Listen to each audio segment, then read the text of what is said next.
ভাবে আমরা দরজা বসাবো, জানালা বসাবো, সেটি যদি ডাউনলোড করা হয়ে থাকে তাহলে আমরা অবিকল দেখার জন্য যে কাজটি করব সেটাকে আমরা যদি ড্রয়িংয়ে দেই তাহলে যে কাজটি করতে হবে তা আমরা এখন করব।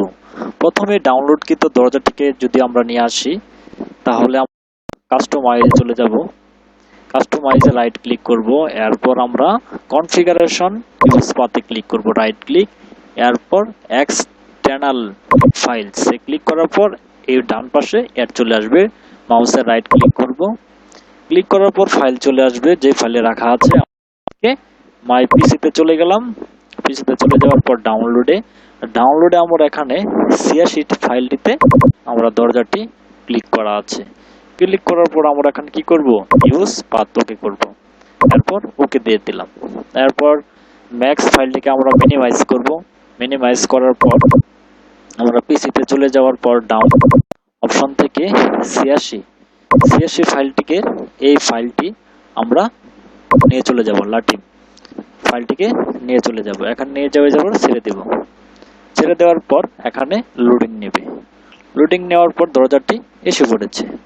আমরা দেখব দরজাটি আসার পরে কি অবস্থান নিয়েছে, আমাদের ড্রয়িংটি কোথায় আছে, ড্রয়িংটি আমাদের কোথায় আছে এই বিষয়টি হলো প্রাধান্য বিষয়। ড্রয়িংটি যদি খুঁজে না পাই তাহলে আমাদের সমস্যায় পড়তে হবে। যেহেতু ড্রয়িংটি আমরা খুঁজে পাই তার জন্য আমাদের একটু সময় অপেক্ষা করতে হবে।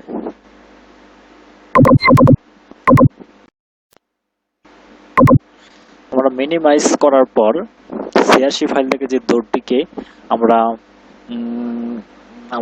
কাস্টমাইজ করে যে ফাইলটি ওপেন করেছিলাম সেটা মিনিমাইজ করে আবার 3D নিয়ে আসলাম এবং ড্রয়িং এর উপর দরজাটি ছাড়তে হবে, দেখতে হবে যে যেন ড্রয়িংটি যেন হারিয়ে না যায়। যদি হারিয়ে যায় তাহলে আবার ডন্ট সেভ করে পুনরায় ওপেন করতে হবে এবং ড্রয়িংটির সামনে রাখতে হবে। যেহেতু আমাদের দরজাটিতে দুটি পার্ট অংশ রয়েছে, একটি হলো প্যানেল আর একটি হলো, সেক্ষেত্রে আমরা যদি একটিকে আরেকটিকে ধরি তাহলে একটি আরেকটিকে ছেড়ে দিবে, সেক্ষেত্রে আমরা দেখলাম ছেড়ে দিয়েছে, সেক্ষেত্রে আমরা কন্ট্রোল জেড দিয়ে দেব। কন্ট্রোল জেড দেওয়ার পর যে কাজটি করতে হবে, আমরা মাউসটিকে চেপে ধরে এটাকে রাইট বাটনে ক্লিক করে মাউসটিকে নিচে টেনে ধরে নামাই, সিলেকশন করার পর আমরা এটাকে মার্ক করলাম, মার্ক করা যাওয়ার পর উপরের ডান বাম পাশে গ্রুপ থেকে আমরা গ্রুপ করব, গ্রুপে যেমনটি করেছেন 2D তে আমরা গ্রুপ করে নিলাম, তাহলে দেখা যাবে স্কেপ চাপে, এখন স্কেপ চাপার পর এখানে ফাইলটিকে অ্যাক্টিভ হয়ে যাবে, নাড়াচাড়া করলে অ্যাক্টিভ হয়ে যাবে। আমরা এখন এই ফাইলটিকে কি করব, ছোট করব, ছোট করার জন্য এখানে স্কেল বার আছে, স্কেলে আমরা টেনে নিয়ে যাব, একদম ছোট করে ফেলবো।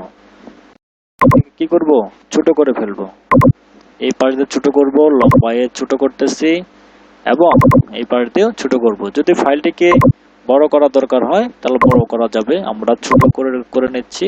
ছোট করার জন্য এখানে টানতে হবে, একদম ছোট করে নিলাম, ছোট করার পর এখানে আরবি ই করে ফেললাম। দেখতে হবে ড্রয়িংটিও যেন সরে না যায়। এবার মুভ টুল দিয়ে ড্রয়িং এর কাছাকাছি স্থানেই এটিকে আনতে হবে, ড্রয়িং এর কাছাকাছি স্থানে আনলে আপনার কাজ করতে সুবিধা হবে। এখানে ক্লিক করে নিলাম,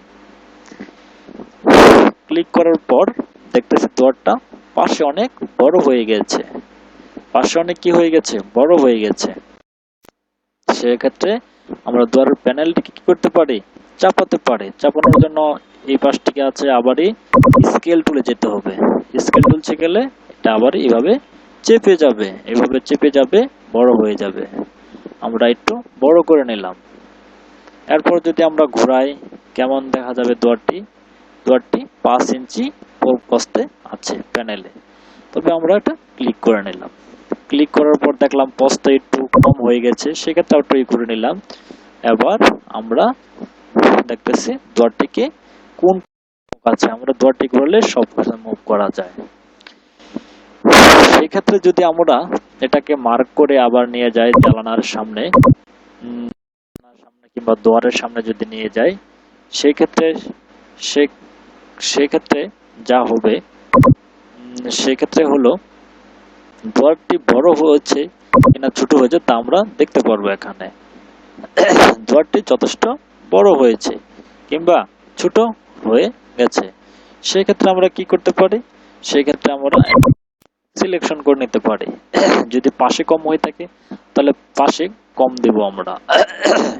সেই ক্ষেত্রে যদি দোয়ারটি যদি অ্যাঙ্গেলে হয়ে থাকে সেক্ষেত্রে আমরা এটা কি করতে পারি, এটাকে মার্ক আমরা এটাকে রোট করতে পারি। রোট করলে দোয়ারটি মনে করেন ডান পাশ থেকে আমরা দেখবো দোয়ারটি তেরা হয়ে গেছে। আমরা রোট করলে দেখা যাবে মাউস যদি এখানে ছেড়ে দেই তাহলে এভাবে ঘোরানো যাবে। মার্ক করলে মাউস চেপে ধরে আমরা কার্সর লাড়াচাড়া করলে দোয়ারটি মুভ হবে। যেমন অনেক সময় দেখা যায় দোয়ারটিকে এমন রাখতে হবে, সেক্ষেত্রে আমাদের এই রোড টুলসের সাহায্যে কাজটি করতে হবে। আমরা এখন সোজা করে নেব, যেহেতু দোয়ারটি আমাদের সম্মুখ সাইড থেকে দেখা যাচ্ছে, তাই আমরা কি করব, এটা হলো রোড কমান্ডের কাজ। এটা দিয়ে আমরা রোড করে যে স্থানে যে দোয়ারটা যে অ্যাঙ্গেলে ডিগ্রি 80 ডিগ্রি যে অ্যাঙ্গেলেই থাকুক না কেন আমরা কাজ করব। মুভ অ্যাঙ্গেলের কাজ হলে আমরা স্কেপ করে নেব। স্কেপ করে যাওয়ার পর এখানে রোডেতে সবুজ চিহ্ন দেওয়া, গ্রিন চিহ্ন দেওয়া আছে, তাহলে রোড অপশনটি নেওয়ার জন্য আবার কি যেতে হবে, মুভে ক্লিক করতে হবে, তাহলে রোড অপশনটি চলে গেল। এখন আমরা যদি মনে করি জানালাটি এখন সিলেকশন করে দেব, তাহলে স্ন্যাপ বলছে দেখতে হবে যে ইন পয়েন্ট এবং সেন্টার লাইন ঠিক আছে কিনা। যদি ঠিক থাকে তাহলে ক্রস দিল, আর ঠিক না থাকে তাহলে ওকে করতে হবে। এবার স্ন্যাপ টুলস ওকে করলাম।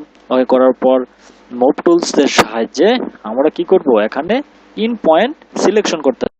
ইন পয়েন্ট মানে চৌকাঠটা বসিয়ে দেব। এই ইন পয়েন্টে ক্লিক করে ইন পয়েন্টে আমরা ক্লিক করব। ইন পয়েন্টে ক্লিক করার জন্য এখানে মাউস যদি ক্লিক করে মাউস চেপে ধরার পর আমরা কি করব, আমরা এখানে ক্লিক করে দিলাম, দরজাটা বসে গেল। দরজাটা বসে যাওয়ার পর যদি যে দরজাটা সরে গেছে তাহলে আমাদের ইন পয়েন্ট সিলেকশন হয়নি, যেহেতু নাড়াচাড়া করছে। সেক্ষেত্রে আমরা আবার কি করতে পারি, স্কেপ চাপবো। স্কেপ চাপার পর কি করব, স্কেপ চাপার পর আমরা এখানে আবার ইন পয়েন্টেতে ক্লিক করব। এখানে মাউস চেপে আমরা ঘুরিয়ে নেব।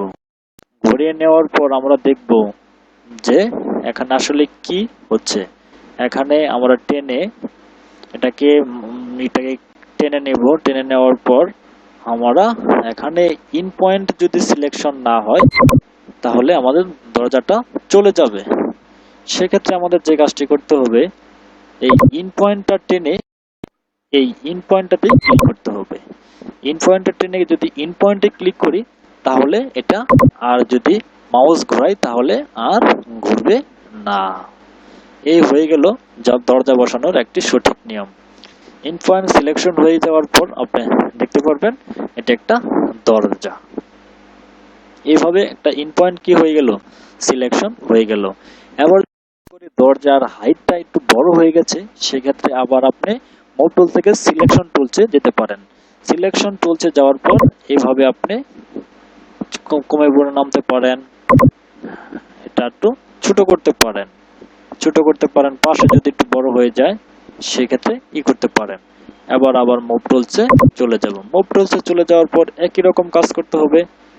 এর যে সিলেকশন বার্ব আছে, সিলেকশন বার্বটাকে এনে এখানে ক্লিক করতে হবে।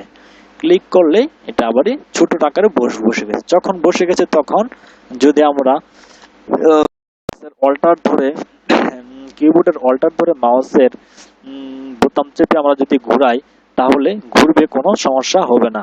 যদি সমস্যা হয় তাহলে বুঝতে হবে in point to in point মিল হয় না। যেহেতু এখানে ইন পয়েন্ট সাপোর্ট করছে, দরজার ইন পয়েন্ট আর কলমের ইন পয়েন্ট একই জায়গায় আছে, সেক্ষেত্রে আমরা বুঝবো যে এটা ঠিকই হয়ে গেছে। এখানে এইভাবে একটি কি করলাম, দরজা বসালাম। এই হলো দরজা বসানোর এক সঠিক নিয়ম। আপনি চাইলে এইভাবে দরজা বসাতে পারবেন। আমি এইভাবে দরজাটি বসালাম। এখন চাইলে আরো লম্বা করতে পারবেন, এই সাইডে ওয়ালের মিল করতে পারবেন, রোড করে দরজার দিক পরিবর্তন। এই হলো আপনারা ডাউনলোড করার দরজাটিকে অবিকল দেখার জন্য যেভাবে কাজটি করবেন। কাজটি করার জন্য আবার আপনারা মিনিমাইজ করে আবার এই অপশন থেকে যদি এই অপশনটি ডোর ল্যাঙ্গুয়েজ অ্যাক্টিভ ও কলার গাইড করে তাহলে এরকম যদি ফাইল আসে কিংবা 3D ম্যাক্সের মতো যদি ফাইল আসে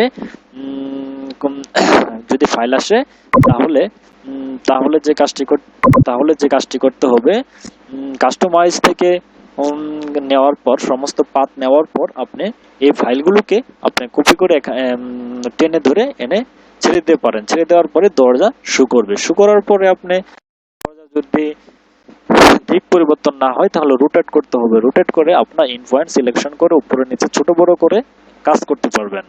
এই হলো দরজা, জানালা, গ্রিল, যে কোনো জিনিস এবং 3D ভিউ যদি সিলেকশন করেন তাহলে এভাবেই আপনি সিলেকশন করতে পারবেন। এই হলো 3D ভিউ এর একটি ভিডিও।